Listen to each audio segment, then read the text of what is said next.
All right, so if you're following along, we just went through print preview and actually printing, whether it be slides or handouts, to the printer. We did take a look at some of the options, but I want to dive a little bit deeper into setting other print options in PowerPoint 2007.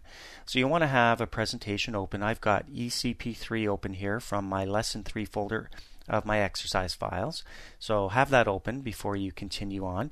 We're going to go up to our Office button and down to print, and we're going to go up here to the print option, which opens up our print dialog. So in the last lesson we talked about, the default printer is selected, the number of copies, what are we printing, and if we change what we're printing we can change the layout and that kind of stuff. There's some other options that you need to know about. First of all, if we want to change the printer we're sending our presentation to, we can click this drop down and you'll see any other printers that you have hooked up to your computer. The one with the green check mark is your default printer, and I'm going to leave mine at my default.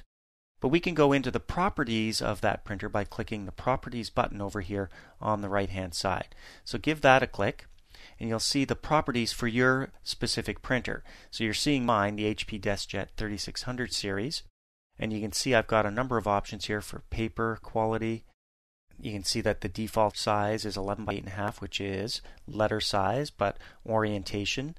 You can see the print quality is set to normal by default, and I can bump that up if I wanted to, maximum DPI, or if I wanted to quickly print out drafts, I can choose fast draft or fast normal. Normal is the default though. I've got another bunch of tabs up here, including an advanced tab for copy count, so I would be able to set up the defaults now by coming in through many of these options here and setting them.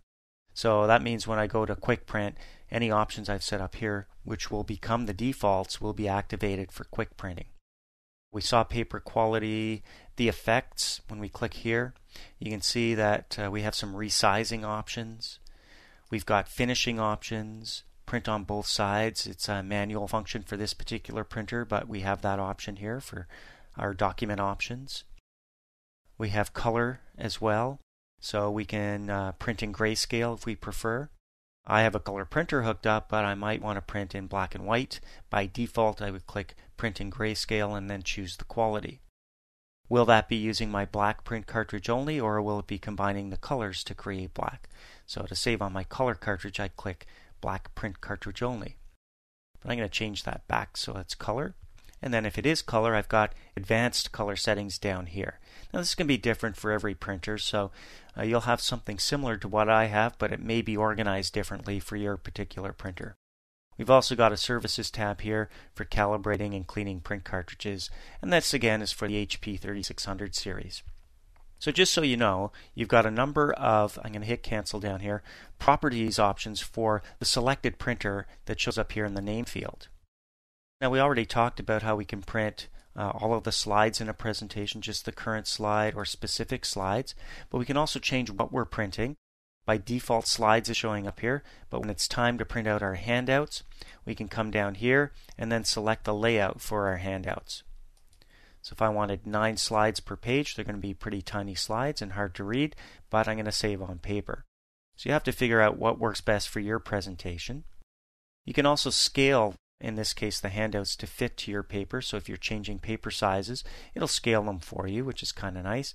And you can choose high quality right from here. By default, you can see that the slides are going to be framed, and that's because this is checked off here. So I'll know exactly where the borders are for each of these particular handouts. I'm going to change this now to my notes pages. And when I choose notes pages, none of this is available anymore under the handout section, and all of the other defaults kick in. So I'm going to be printing all of my notes pages. It's going to be one copy, and you can see some of these things are deselected now that were previously selected when I had handouts selected. So lots of different options to choose from, and we can preview at any time what we've selected here. So clicking the preview button takes us to our print preview that we saw a couple of lessons ago, and I can scroll through these to see what it's going to look like when I print. I can also access the options here from the print preview. So clicking the options, I have some other things like headers and footers. So if I wanted to, by clicking header and footer, I could include things like the date and time, or any other text. Maybe I want a footer down there including a page number, and maybe it's going to say copyright 2007. Whatever I need to put, I can access it right here.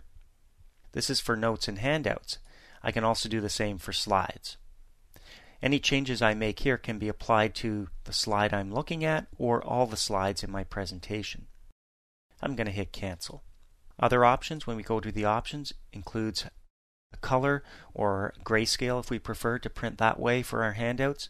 We may not need to have color pages printing out for our own speaker notes or for the handouts we give to the audience. So you would choose grayscale or pure black and white. Scale to fit paper, some of the things we saw from the print dialogue. Printing order is a good one too. When I'm printing to this particular printer, I like to print in reverse order. So when I'm printing slides, the last slide comes out first, and the way they stack, they actually come out in the proper order this way. So lots of options here from our print group in the ribbon here for print preview. But when we close print preview, we're back to our presentation, and just keep in mind some of those options that you may want to use when you're printing slides, speaker notes, and handouts.